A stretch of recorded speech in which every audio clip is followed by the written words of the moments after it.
बिस्मिल्लाहिर्रहमानिर्रहीम। जवाब दो के साथ मैं हूं फ़रूक उड़ाइच। आज हमारे मेहमान हैं साबिक़ वफाकी वज़ीर फ़वाद चोई साहब। फ़वाद चोई साहब इन दिनों ख़बरों में हैं और किस तरफ जा रहे हैं, क्या करने जा रहे हैं, आज इन्हीं से पूछते हैं। चोई साहब बहुत शुक्रिया आपका जनाब। मुझे अब समझ नहीं आ रही थी इंट्रोडक्शन में क्या दूँ कि रहनुमा पाकिस्तान तहरीक इंसाफ कहूँ या ना कहूँ। नहीं, रहनुमा तो नहीं है, हम तो वर्कर हैं, वर्कर तहरीक इंसाफ वर्कर है। पाकिस्तान हाँ तहरीक इंसाफ हाँ, पार्टी यही है। बिल्कुल। तो क्या इन दिनों मसरूफियत क्या है? मसरूफियत जो है ये है कि गाड़ी निकालते हैं सुबह ठीक है। और मुल्तान से शुरू होते हैं, फिर फैसलाबाद आते हैं, फिर पिंडी आते हैं, फिर इस्लामाबाद आते हैं, फिर लाहौर आते हैं। ये यहाँ तमाम जगहों के ऊपर अदालतों में मुकदमे भुगते हैं। उसके बाद जो है वो थक कर के रात को सोते हैं, सुबह फिर निकल जाते हैं। तो ये कुछ केसेस तो मेरे ख्याल है शायद भैंस चोरी का भी आपके ऊपर है कोई, इससे मिलता जुलता भी? भैंस चोरी समझो, सारे भैंस चोरी के केसेस ही है ना, और क्या केस। कोई हल्के में डकैती भी कहीं पे की है जी, आपने? हल्के में डकैती की है। वहाँ पे मैंने 4 बोरी यूरिया और 5 चारपाइयाँ चोरी की हैं। एक हॉल रोड में ओप्पो मोबाइल फ़ोन जो है वो चोरी किया है। इसके साथ पहले मुल्तान में एक इन्होंने किया कि हमने पाइप जो है और शावर चोरी किए 3800 रुपये के। मैंने कहा यार ये जेल हम इस्लामाबाद से मुल्तान जाना जो है वो 50,000 लग जाता हाँ है, जी। तो 3800 रुपये के इतनी ज़्यादा एफर्ट करके मैं वहाँ गया हूँ। बहरहाल ये मजाक है। उमर अयूब के ऊपर देखे ना केस है मोटरसाइकिल चोरी का, ये तो पता नहीं कौन कर रहे हैं, ना इनमें अकल है ना कुछ। तो क्या अभी क्या चल रहा है, यानी आपकी तरफ से उधर से कोई बयान आ जाता है, आपको वो पार्टी से बरतरफी का ख़त मिल गया हुआ है? नहीं, हमें कहाँ खत मिलना है, हम तो जेलों में थे, हमें क्या पता। तो वो ख़त कहाँ पे किसको मिला था? वो जो रऊफ़ हसन साहब कहते हैं जी ख़त पहुँच गया हुआ हमें है। नहीं पता, रऊफ़ हसन साहब को पता होगा। ये खतों में कौन जाता है, ये सियासी है कोई। हमको जो है वो ग्रेड 21 के या ग्रेड 15 में मुलाजम तो नहीं है कि ख़त से आ जाएंगे, ख़त से चले जाएंगे। ऐसे पागल लोग हैं, इनको क्या पता। पार्टी से तो आप बता के गए थे, आप कहते हैं कि मैं खान साहब को बताया था, फिर उन्होंने कहा यार था उस वक्त देखो ना, या आप टम्बकटू में तो नहीं थे ना। आपका तो यह है कि अनलाइक मैनी अदर्स जो बाहर चले गए या वो इधर उधर हो गए, आप लोगों को तो ये फ़ायदा है ना, आप लोगों ने तो हालात ख़ुद देखे हैं। आपके सामने जो बर्बरियत फस्तायत हुई है, शायद मैं समझता हूँ कि पंजाब, और चूँकि आप तो लाहौर में थे, तो जो पंजाब के लोग हैं उन्होंने तो जो ये देखा है, अब शायद केपी में तो उस तरह नहीं हुआ जिस तरह से पंजाब में देखा है। कराची में भी शायद उस तरह नहीं हुआ जुल्म, वहाँ पे भी बड़े बड़े जुल्म हुए हैं। इस्लामाबाद ने और पंजाब में एक्सेप्शन हुई है। ज़्यादा। जो यहाँ पे लोग हुए हैं उन्होंने तो देखो ना बड़ा बहुत अजाब सहे हैं। तो कितने दिन आपको गुजारने पड़े जेल में? तकरीबन 2 दफ़ा पहले अरेस्ट हुआ था, आखिरी में 5.5-6 महीने ये है, तो about 7 सवा 7 महीने। गर्मी का मौसम था, मुश्किल भी रही है। बहुत सर्दी में भी गिरफ्तार था, बहुत गर्मी में भी गिरफ्तार था। ज़्यादा मुश्किल गर्मी थी या सर्दी? मेरा ख्याल है सर्दी ज़्यादा मुश्किल। उसकी वजह ज़मीन पे लेटना? और कोई नहीं है, सर्दी बहुत ज़्यादा होती है और बहुत वो चूँकि कंक्रीट है सारा, तो सर्दी ज़्यादा मुश्किल होती है। तो आपने तो फिर खूब मुताला किया होगा। हाँ, किताबें ही पढ़ी और क्या पढ़ा? तकरीबन 63 के करीब किताबें जो हैं वो पढ़ी हैं।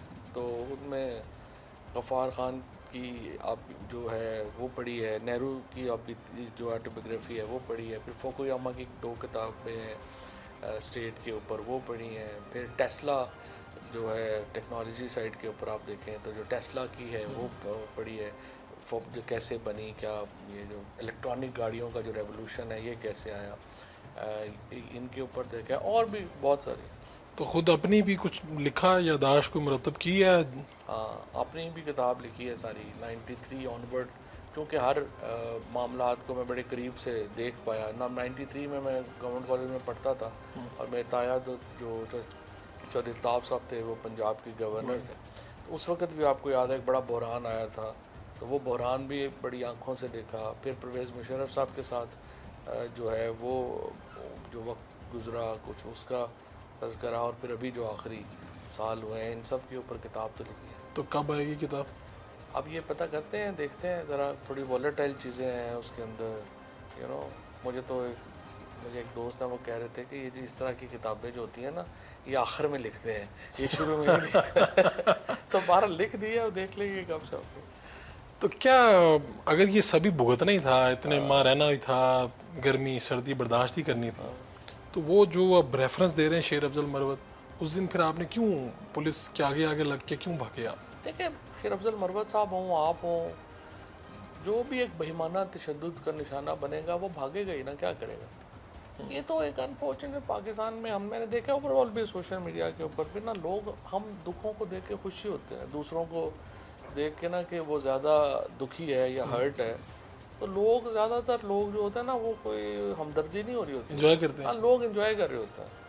तो लेकिन अब इंसान है, लोहे का तो नहीं बना हुआ। नहीं, लेकिन उस वक्त आपके ज़हन में कोई डर और खौफ तो था ना कोई ऐसा? जाहिर है जब तशद्दुद ही हो रहा था ना, 6 दिन और मैं रख के जेडे मुझे वलीमे तो नहीं खिला रहे थे, जाहिर है जो सारा मामला थे वो यही थे ना। और जब आपको लेके गए पहले तो तशद्दुद वगैरह हुआ, उसके निशानात जिस्म पर मौजूद?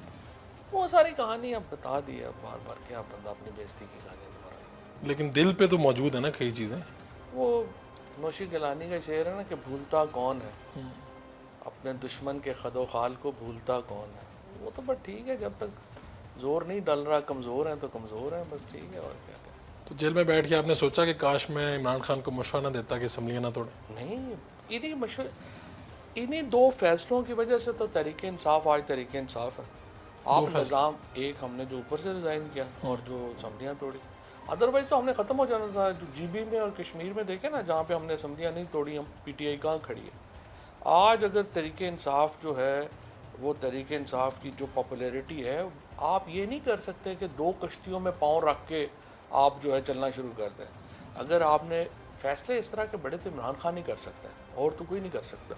देखिए ना, फॉर एग्जांपल अगर आप आज पार्लियामेंट में रहते, आपका क्या होना था, आपकी सारी पार्लिमानी पार्टी जो है वो उसने फॉरेन ट्रिप्स और उनमें वो चीज़ों में उसमें लग जाना था, और आपने कुछ भी नहीं होना। जो आप जब लड़ रहे हैं निज़ाम के ख़िलाफ़, तो बस फिर खुल के लड़े, हार जीत अल्लाह के हाथ में है, आप देख लेंगे क्या है, क्योंकि ये निज़ाम तो नहीं ठहर सकता। लेकिन इमरान खान ने जो एक मोमेंटम क्रिएट किया, जो चीज़ें क्रिएट की, ये असम्बलियों तोड़ने के फ़ैसले का नतीजा है कि आज तहरीक इंसाफ निज़ाम के ख़िलाफ़ खड़ी नज़र आ रही। तो यानी इमरान खान की खुद का ये पहले आइडिया था, या आप लोग उनके थोड़े इस बात में आपने मशवरा दिया कि हाँ भाई? असम्बलियाँ तोड़ने का जो आइडिया था वो शाह महमूद कुरैशी साहब का था। ठीक है।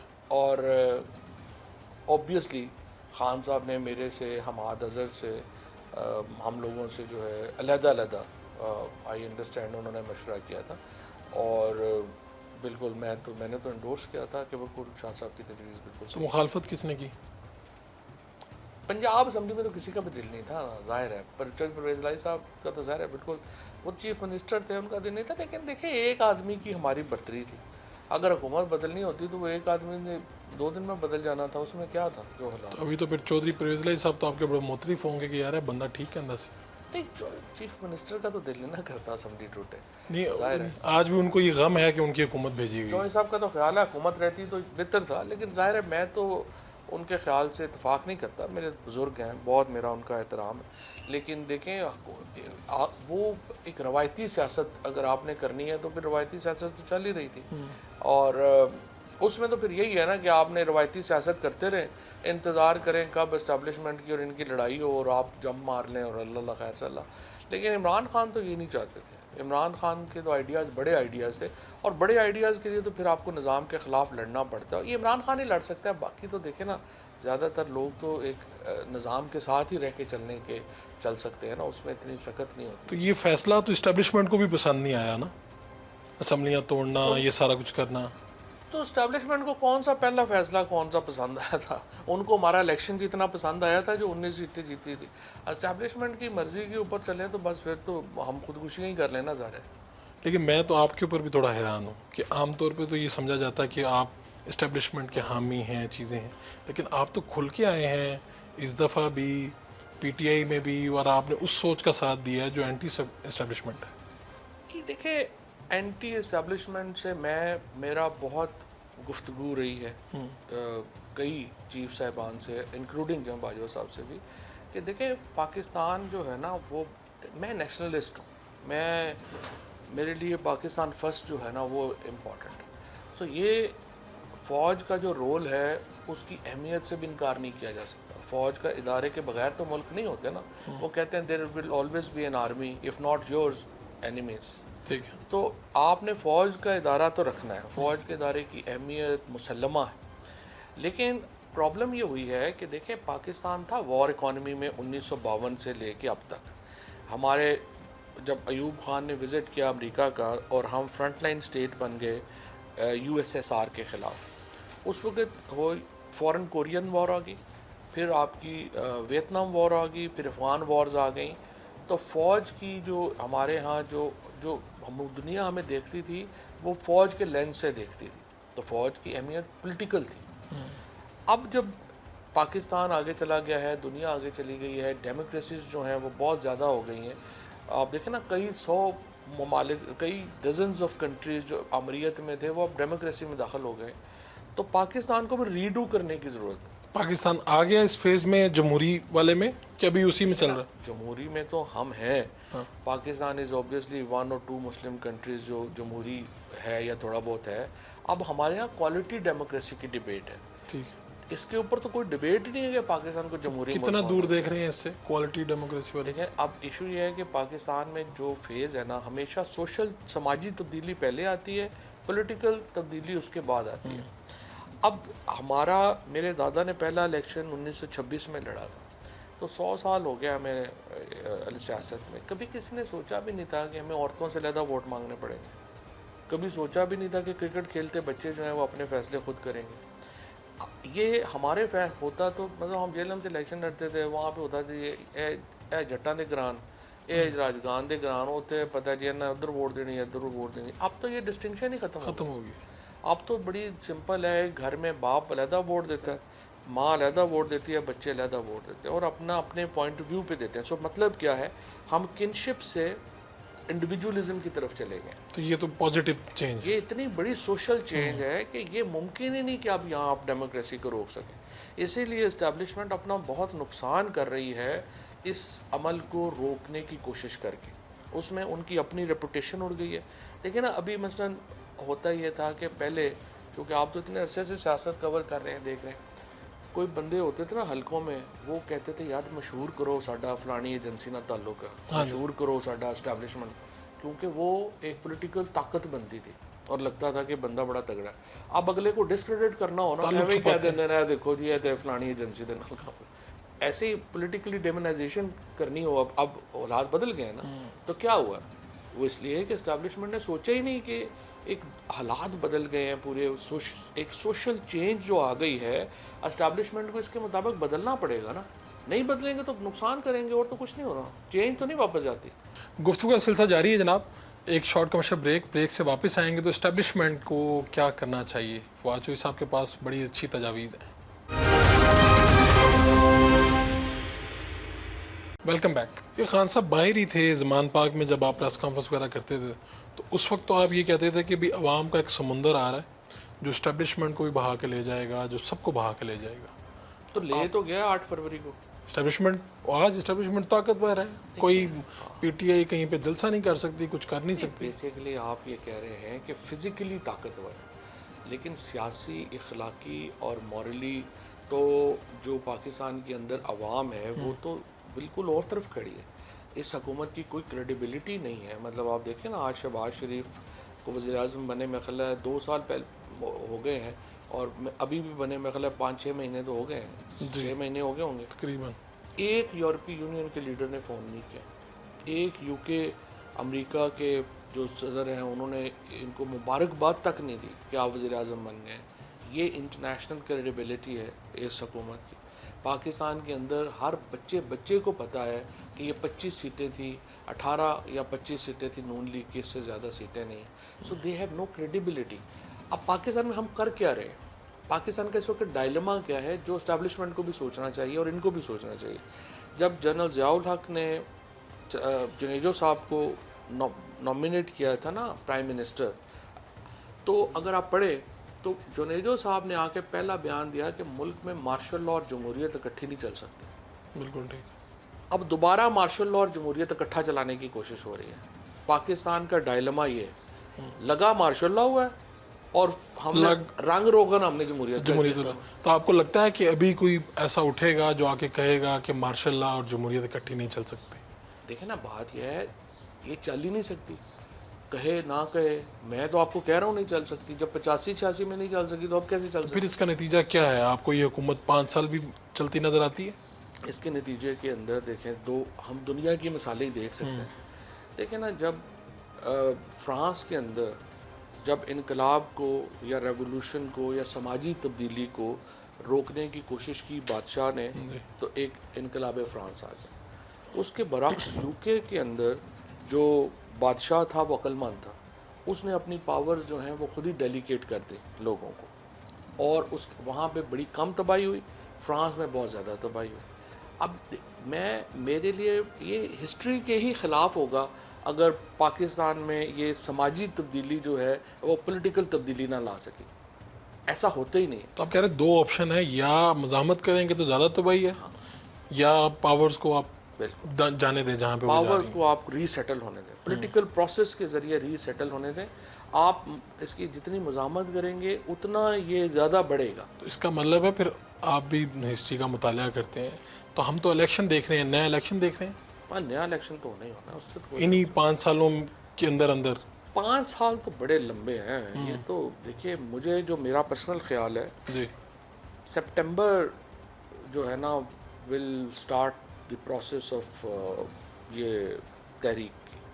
इतने बिजली की जो हालात हो गए, पाकिस्तान की इकोनॉमी बड़ी तबाह हो गई है। बट इकोनॉमी से ज़्यादा प्रॉब्लम पाकिस्तान की इस वक्त जो राइट्स का एक इशू है, आइडेंटिफिकेशन का इशू है। तो आई बिलीव दैट सितंबर से लेके तो अगले साल मार्च तक आपको नए इलेक्शन में आप चले जाएंगे। ये काजी साहब वाला रेफरेंस, ये जनरल आसिम साहब को उस वक्त वहाँ से भेजना, ये गलतियाँ इमरान खान की? तो देखो, बात यह है कि गलतियाँ कोई नहीं होती, आप एक चल रहे होते हैं सिस्टम में। इस वक्त मैं गलतियाँ गिनवाना शुरू करूँ तो अच्छा नहीं लगेगा। मैं जब खान साहब पावर में भी थे, जब हम पावर में थे, उस वक्त भी हमारी जो तनकीद थी वो रहती थी, और अपना पॉइंट ऑफ व्यू हमने हमेशा दिया। इस रेफरेंस के ख़िलाफ़ थे आपने उस वक्त मशवरा दिया था? फ़ायज़ ईसा साहब के ऊपर रेफरेंस का जो वो तो कैबिनेट में मैंने कहा था कि हमें फ़ाइल नहीं करना चाहिए। लेकिन इशू ये नहीं है कि इस वक्त अगर मैं गलतियां गिनाऊंगा ना तो वो लगेगा कि हम चूँकि बाहर हैं और तनकीद करना पीछे आसान होता है, तो वो तनकीद कर रहे हैं। वो तनकीद उस वक्त करनी चाहिए जब बंदा पावर में हो। ठीक है। जब इंशाल्लाह खान साहब दोबारा वज़ीर-ए-आज़म बनेंगे तो फिर हम पिछली हुकूमत की गलतियां जो हैं उसकी तो सबसे पहले आप ही बाहर आते हैं और बताते हैं कि हमारी हुकूमत में ये गलत हो रहा है। अगर दोबारा खान साहब बनते हैं, असद उमर साहब का मैं देख रहा था, तो उन्होंने कहा दोबारा बनेंगे तो दोबारा फिर बुज़ार जैसा कोई वज़ीर आला होगा। आपको लगता है ऐसे ही होगा? प्रेडिक्शन क्या कर सकते हैं फ्यूचर की, लेकिन ये है कि देखो, इतने सालों से आप साथ हैं ना, तो थोड़ा सा तबीयत का पता चलता है। बात यह है कि बुजदार को लगाएं या कुछ हों अगर, तो देखो ना, डेमोक्रेसी में तो फिर ऐसा ही है। अगर आपका लीडर गलतियां करेगा तो अगले इलेक्शन में आप भुगत लेंगे, लेकिन इसका मतलब ये तो नहीं कि आप इमरान खान में प्रॉब्लम भी इस्टेब्लिशमेंट को जो समझने की ज़रूरत है ना। देखिए, आप इमरान खान को, नवाज शरीफ को, या जैसे बेनज़ीर भुट्टो शहीद थी, आप इनको शाहिद खाकान अब्बासी या अनवार काकड़ या शहबाज शरीफ की तरह ट्रीट नहीं कर सकते। इनके कहने के ऊपर लाखों लोग उठते और बैठते हैं, तो you have to give them respect. The problem right now is कि ये जो है ना, ये समझते हैं कि जी बिल्कुल इनकी क्या हैसियत औकात है, ये तो ऐसे ही। अब जैसे इद्दत केस बना है इमरान खान के ऊपर, मतलब एक पाकिस्तान के करोड़ों लोगों का वो हीरो है, पाकिस्तान के करोड़ों लोगों के दिलों की धड़कन इमरान खान से वाबस्ता है, और आप उनको ह्यूमिलेट करने के लिए इस तरह के मजाका खेज केसेस बनाएंगे, आपकी फिर कौन इस तरह से जो है वो इज्जत करेगा। आपने इलेक्शन से पहले कहा था गालबन के अगर मेरे ड्राइवर को भी टिकट देंगे वो भी जीत जाएगा। जीत तो नहीं गया? कई बन गए। ये सियासत कितना बेरहम खेल है कि जनरल बाजवा आपके मुतरिफ थे, वो आपको वज़ीर दाखिला भी देखना चाहते थे, फिर आप वज़ीर दाखिला नहीं बन सके, और आज आपको जनरल बाजवा पे तनकीद भी करनी पड़ती है। नहीं, मैं नहीं करता तनकीद वैसे। अच्छा। मैंने बाजवा साहब पे कभी तनकीद नहीं की है, मेरा तो उनसे एहतराम ही का ताल्लुक था और एहतराम ही का ताल्लुक है। और ये बात थोड़ी सी मुझे वैसे ही बुरी लगती है कि जब बंदा चला जाए तो फिर नहीं, अब करनी पड़ेगी ना। अब जब शेर अफजल वो बाकी लोग कह रहे हैं आपकी सेटिंग है उनके साथ, नहीं, तो अब आप नहीं करेंगे तो अपने आप को प्रूव नहीं कर पाएंगे। नहीं, मैं ये थोड़ा इस तरह के जोकर्स की बातों पे तो इस तरह नहीं ना आप तनकीद कर सकते। वो तो देखिए, ये तो ऐसे ही आ गया ना, ये तो एक हादसा है ना जिसमें ये लोग आ गए, तो कोई मुस्तकिल तो नहीं। ऐसे लोगों की उम्र क्या होती है, 18 महीने 2 साल ख़त्म हो जाते हैं आपके, ऐसे नहीं इशू ये है सिंपल। देखिए लोग चले जाएं फिर उनकी आप बदतरीफियाँ शुरू कर दें, वो फिर मुनासिब नहीं लगता। लेकिन बाजवा साहब की गलती तो 100% है। अब वो ज़ाहिर है वो तो नहीं मानेंगे, और जब भी मुझे उनसे बात का मौका मिलेगा या मुलाकात का मौका मिलेगा तो मैं उनसे बल्कि डिस्कस करूँगा कि ये की कितना है तुझे। उस वक्त आपने पैगाम भेजा था कि ये गलती है आपकी, ये करने जा रहे हैं जो आप गलत होगा? नहीं, हमने तो बड़ा बात समझाया, बात की कि तो सर क्या ये सवार क्या था उनके जन? मैं I can analyse, I can be totally wrong. वो तो बाजवा साहब से जब आपकी कभी बात हो तो वो आपको बेहतर बता सकते हैं।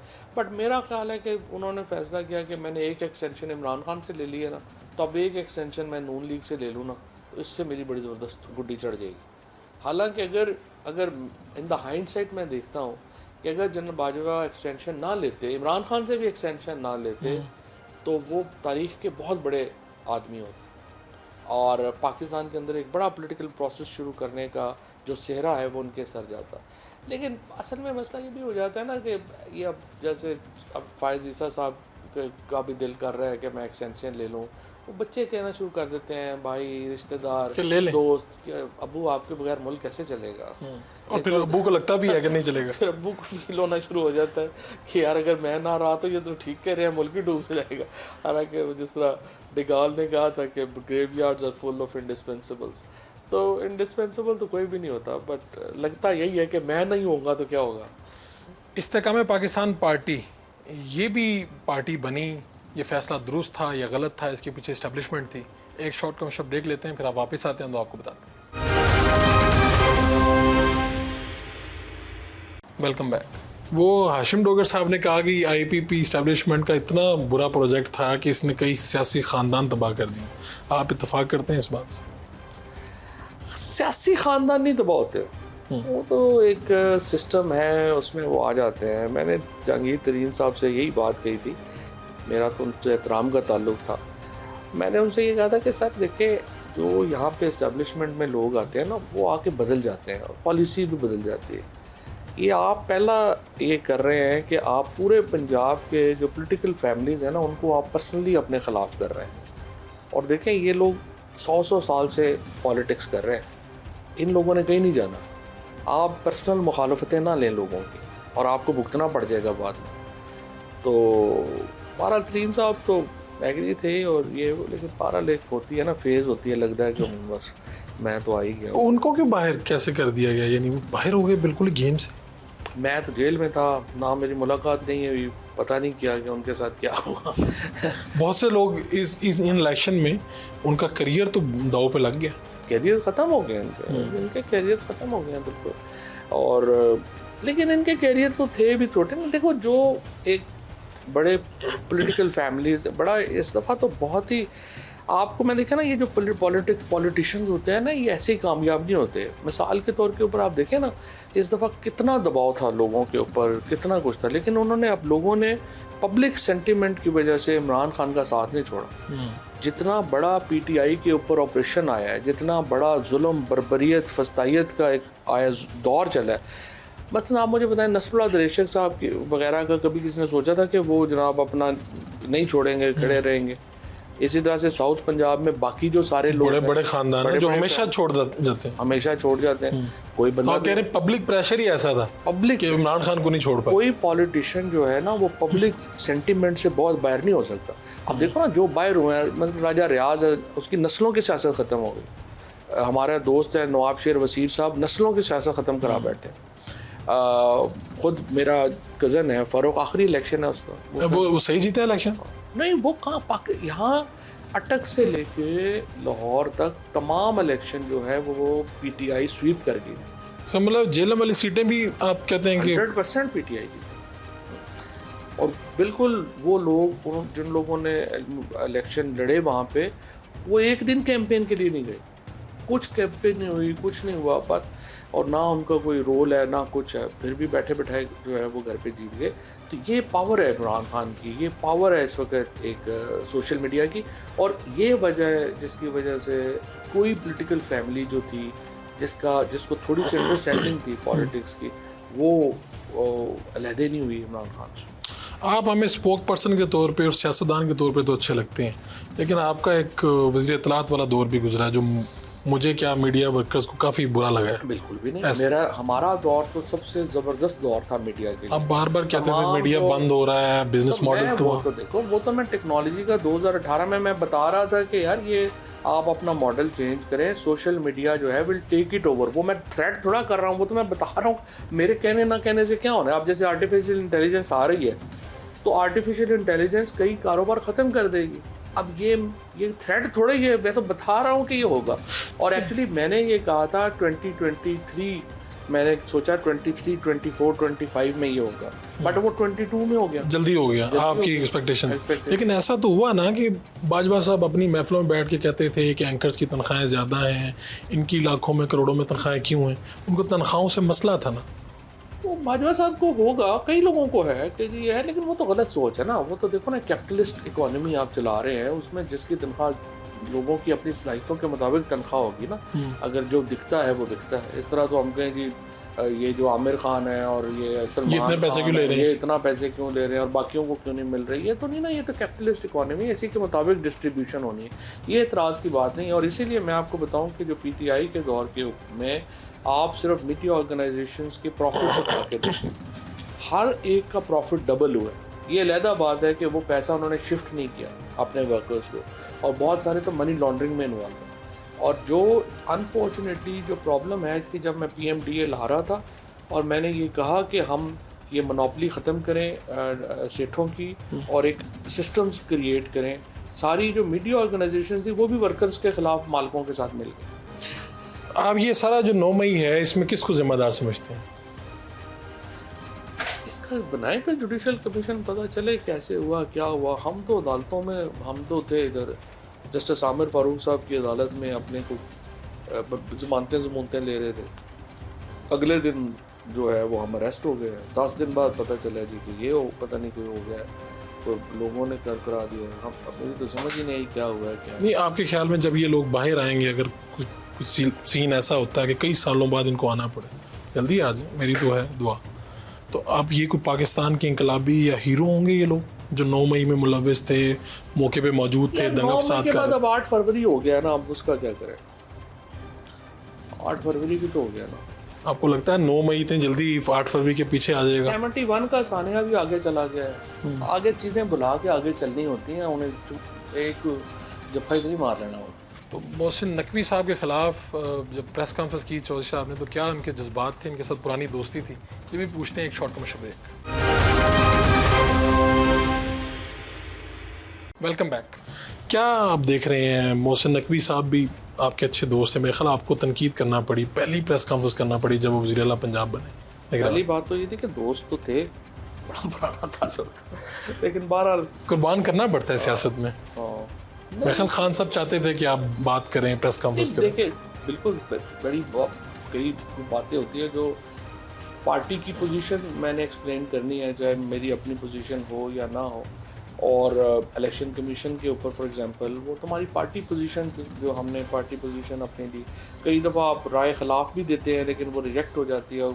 CEC कहती है कि नहीं आप यही ओपिनियन लें, तो फिर आपको अपनी ओपिनियन जो है वो उसके मुताबिक देनी होती है। तो it's not the person who is talking, he is the position that is talking। उसके बाद तो फिर कभी कोई राब्ता हुआ ही नहीं होगा, ख़त्म हो गया सब। पहले भी नहीं हुआ, जब से अमीर हुए नकवी साहब उन्होंने हमें फारिग ही कर दिया। जब पहले ठीक थे, हमारी दोस्ती तो उस वक्त थी जब हम भी गरीब थे, वो भी गरीब थे, हम तो अब भी गरीब हैं। वो जब अमीर हो गए हैं उन्होंने फारिग कर दिया। अनवारुल्लाह काकड़ साहब के साथ भी आपकी पुरानी दोस्ती है? काकड़ साहब के साथ एक्चुअली हम 4 साल हमसाए रहे, हमसाए थे यहाँ पे। हाँ, तो उनके साथ बहुत हमारा बड़ा भाइयों की तरह ताल्लुक़ है। मेरे बच्चे जो हैं वो काकड़ के ये जो बेटा है नूर अली, उनका नेफ्यू, ये सारे लोग, मेरी बेटियां जो हैं वो उधर होती थी, वो इधर होते थे, तो उनके साथ बिल्कुल एक फैमिली। लेकिन उस वक्त के वज़ीर आज़म के साथ भी दोस्ती होने की अब मुश्किलात कम नहीं हो सकी? वज़ीर आज़म बेचारा साइड पे बैठा दही खा रहा है, उसका मेरा ख्याल है बस ओथ तक ही काम था, उसने ओथ ले लिया। बाद उनको खुद वैसे अंदाज़ा था कि वज़ीर आज़म बनने जा रहे हैं? अंदाज़ा था। तो आप लोग तो फिर यही समझ रहे हैं बैठ के कि नवाज शरीफ की सियासत ख़त्म, नवाज शरीफ इररिलेवेंट? नवाज शरीफ की सियासत को धचका तो बहुत बड़ा पहुंचा है। देखिए, अभी नवाज शरीफ की क्या सियासत है? अभी नवाज शरीफ का इंतज़ार नवाज शरीफ ये कर रहे हैं कि ये इस्टेब्लिशमेंट और इमरान खान आपस में लड़ लें, एस्टेब्लिशमेंट इमरान खान का मक्कू ठप ले, फिर मैं एस्टेब्लिशमेंट से निपट रहा। अभी तो नवाज शरीफ वेट कर रहे हैं ना। अगर मैं नवाज शरीफ को अगर रीड करूं तो मुझे तो यही समझ आती है, क्योंकि और इसके अलावा देखा ना, नवाज शरीफ की तो अब एक ही ख्वाहिश होगी ना कि किसी तरीके से वो अपनी पॉलिटिक्स जो है वो मरियम बीबी को शिफ्ट कर दें और वो वज़ीर आज़म बन जाए और फिर उनका बेटा वज़ीर आला बन जाए, तो मियाँ साहब की जो है वो बड़ी ज़बरदस्त सियासत जो है वो ख़त्म हो जाएगी। क्योंकि ये मामला सोचते तो अपने ख़ानदान से बाहर तो ज़ाहिर सोचते ही नहीं है ना। तो अभी क्या होगा, बंद गली में फंसने की तहरीक इंसाफ, आपस में भी लड़ाइयाँ चल रही हैं, आप जैसे दोस्त वापस भी आना चाहते हैं, वहाँ पे लोग बैठे हुए हैं वो कहते हैं वापस नहीं आने देना। शेर अफजल कह रहे थे कि इमरान खान भी अगर वापस लाएंगे तो हम मज़ाहमत करेंगे। इस बेचारे का क्या, इमरान खान की, इमरान खान जो है वो ये जानता नहीं ना इमरान खान को, तो इसलिए ऐसी बातें करता है। ये नहीं इनकी कोई औकात है वगैरह नहीं, ना ही ये मैटर करते।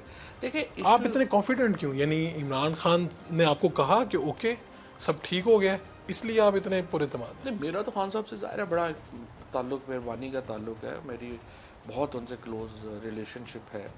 और जो लेकिन इस वक्त तो अगर आप सच्ची बात मुझे पूछे ना, मेरा ये मसला ही नहीं है कि पीटीआई में है या नहीं है, मेरा मसला ही नहीं है इमरान खान ले या ना ले। मेरा मसला है कि जो मैंने आपसे पहले मैंने आपको एक्सप्लेन किया है कि मेरे ख़्याल में अगली पॉलिटिक्स जो है ना वो पाकिस्तान के अंदर एस्टैब्लिशमेंट को कंप्रोमाइज़ करना पड़ेगा अपनी पोजीशन पे। तो अब ये बताएं कि इसका रास्ता कहाँ से निकलेगा?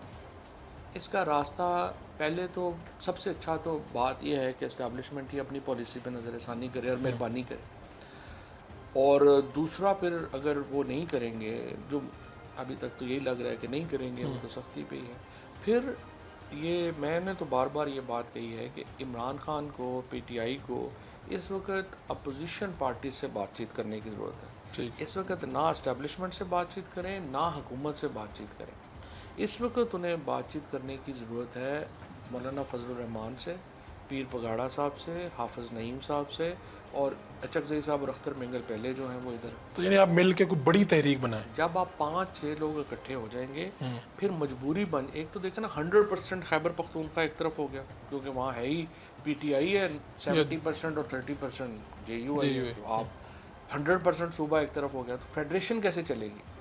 अब बात तो करनी पड़ेगी। अब आज जो अब जिस तरह से ये कर रहे हैं इसमें इस्तेहकाम का वो जो कर रहे हैं ऑल पार्टीज़ कॉन्फ्रेंस की जो बात हुई, ये अच्छी बात है, ऑल पार्टीज़ कॉन्फ्रेंस उसमें बुलानी चाहिए, लेकिन मुझे आप बताएं अगर आप इमरान खान को एडियाला से नहीं बुला सकते एपीसी में, तो आप की एपीसी का क्या फ़ायदा? नहीं फाजू साहब, उनकी रिप्रेजेंटेशन कोई और करेगा ना। अब नवाज शरीफ अगर लाहौर की जेल में थे तो क्या करते, आपकी हुकूमत उनको बुलाती थी, मशवरा करती थी बड़े कामों में। देखें जैसे कश्मीर के ऊपर अगर फॉर एग्जांपल जंग है, 100% नवाज शरीफ को आना चाहिए। ये तो आप अफगानिस्तान पे जंग की बात कर रहे हैं ना, ये तो आप इधर जंग की बात कर रहे हैं। तो आप कह रहे हैं कि इमरान खान इसमें शामिल हो, चाहे अडयाला से बुलाना पड़े आप। उसकी वजह यह है कि देखो जो खैबर पख्तूनख्वा जो ऑपरेशन का सेंटर होना है, उसका जो सारा जो न्यूक्लियस है वो इमरान खान है। आप कर क्यों नहीं ऑल पार्टी? जहाँ जिस तरफ जा रहे हैं वहाँ पे इमरान खान की हुकूमत है, जज्बात उसके साथ हैं, और सारी जो एक पख्तून जिन्होंने सबसे ज़्यादा मुतासर होना है, और देखो इतने मतलब इनको कॉमन सेंस नहीं है, मैं इस पर मैं सर पकड़ के बैठ जाता हूँ। पंजाब असम्बली को क्या ज़रूरत है ये रेजोल्यूशन करने की कि जी आप करें वहाँ पे ऑपरेशन करें, फिर बात आ जाएगी जी पंजाबी यहाँ पे ये करा रहे हैं वहाँ पे करा रहे हैं, आपका ताल्लुक ही नहीं है, आप चुप करके बैठे हैं, और नेशनल एक इशू है, let the national assembly deal with it. ना इनको कोई बताने वाला है ना इनको कोई सोचने वाला है, वो ऑलरेडी पंजाबी पख्तून एक इशू जो है वो खड़ा हो जाएगा, और आज में इस तरह के चक्करों में जो है पंजाब असम्बली को इन्वॉल्व करना और ये करना है, और फिर ये जो इमरान खान पे गद्दारी की कर रहे हैं, अब कल खैबर पख्तूनख्वा कैबिनेट जो है वो नवाज शरीफ पे इन पे कर देगी। मतलब समझ नहीं आ रही कि आप क्यों फेडरेशन के लोगों को आपस में क्या दो बदो कराना चाहते हैं। पंजाब में जो हद के इज़्ज़त बिल आया उसके हवाले से आपकी क्या राय है? देखिए बिल का जो सबसे बड़ा प्रॉब्लम है ना वो ये है कि हुकूमत ये कर रही है कि वो अपनी मर्ज़ी के लोग लगाना चाहती है जो उसको एडजुडिकेट करे। मसलन अगर आप केस फाइल कर रहे हैं, जैसे इनके सेम एटीट्यूड है। अब आजकल आपने देखा होगा सारे जो जज हैं इंडिपेंडेंट, किसी की डिग्री का मसला खोल रहे हैं, किसी के ऊपर वो जनाब लोग आके एहतजाज फरमा रहे हैं, किसी का कुछ हो रहा है। इनको कोई इंडिपेंडेंट जज जो है वो, क्योंकि मोरालिटी ख़त्म हो गई है ना, इंडिपेंडेंट जजेस नहीं पसंद। सो ये चाहते हैं कि उसमें भी हम मर्जी के लोग लगा लें ताकि और फैसला के मर्जी का फैसले आ कर जाए। लें। इस पे आप कहते हैं कि ये ये तो नहीं काबिल हो एतराज़। सकता। ये तो आपको कभी कभी ये नहीं लगता कि शेख रशीद साहब और आपकी सियासत किसी एक जगह पे एक तरह की होती जा रही है? शेख साहब की जो सियासत है वो बिल्कुल सही जगह जा गई है। शेख साहब ने इमरान खान के साथ, देखो ना, जो हम बात कर रहे थे कि जिसको भी पॉलिटिकल सोच, अब जो लोग एस्टेब्लिशमेंट के हमेशा जिनका अच्छा ताल्लुक रहा है, मतलब मेरा भी अच्छा ताल्लुक रहा है, बट पीर पगाड़ा हो गए, शेख रशीद हो गए, इवन शाह महमूद कुरैशी साहब हो गए, परवेज़ इलाही साहब, परवेज़ इलाही साहब हो गए, ये लोग देखें ना, इनकी कितनी लंबी हिस्ट्री है एस्टेब्लिशमेंट के साथ, लेकिन ये आज अब एंटी एस्टेब्लिशमेंट की तरफ जो है वो रुख खड़े हैं। मेरे जहन में एक बात आ रही थी, शेख रशीद साहब को तो मैं हैरान हूँ कि पीटीआई ने क्यों टिकट नहीं दिया। देना चाहिए 100% उनको टिकट देना चाहिए। क्योंकि वो तो हारे ना, मतलब यही मैं कहना चाह रहा था कि वो हारे, तहरीक इंसाफ का उम्मीदवार आया, मैं कहा खान साहब को लाइल में रख के शायद टिकट दिया। 100% खान साहब को नहीं अगर खान साहब को पता होता तो शेर रशीद को टिकट मिलता। टिकट मिलता, 100%। ये उस वक्त जब सबसे प्रेस कॉन्फ्रेंस करवाई जा और रही अभी थी, भी मुझे हैरान हूँ कि ये आप तरीके तहफ़्ज़ुज़ आइन में शेख साहब को क्यों शामिल नहीं कर रहे हैं। कितनी मौसर है, देखें ना, हर बंदे की एक वर्थ है। अब शेख रशीद का ये वो लगे हुए हैं, अब 65 से तो वो पॉलिटिक्स में लगे हुए हैं, चले 65 को छोड़ दें, चले 85 से तो लगे ही हुए हैं ना। और मीडिया पे उनकी एक मौसर आवाज़ है। जब वो बात करते हैं वो मीडिया में फ्रंट पेज भी छपती है, जब वो टीवी उनके पीछे पीछे होते हैं, रेटिंग्स आती हैं, तो आप उनको कैसे रिप्लेस करेंगे? आपको जब एक फेवरेबल वॉइस इतनी बड़ी मिल रही है, आपको उनको साथ लगाना चाहिए। वैसे मेरी एक थोड़ी परेशानी थी कि उस वक्त आपको किसी टीवी प्रोग्राम की ऑफ़र नहीं हुई कि कोई टीवी प्रोग्राम में आप आके अपना मौक़िफ़ बयान कर दें या प्रेस कॉन्फ्रेंस में, या आपने वो ऑप्शन ली नहीं उस वक्त, आपने ट्वीट ही कर दिया था सिर्फ? मैंने तो ट्वीट भी नहीं किया था, वो भी किसी और ने किया था, आपने जैसे बताया, लेकिन आपको नहीं, बस होती तो आप कोई कौन सा एंकर लेते अगर इस तरह का मौका वो आता? तो जड़े कुट रहे सन फिर उन्होंने लेना सी। चले अब कोई पैगाम इमरान खान साहब के लिए? खान साहब के लिए तो नहीं, मेरा तो पैगाम है अपने जो मुक़तदरा और हुकूमत है कि सर को मेहरबानी करें, ये पाकिस्तान बिल्कुल जो है एक तबाह हाल हो गया है। नॉर्मलाइज़ करना पाकिस्तान को ज़रूरी है।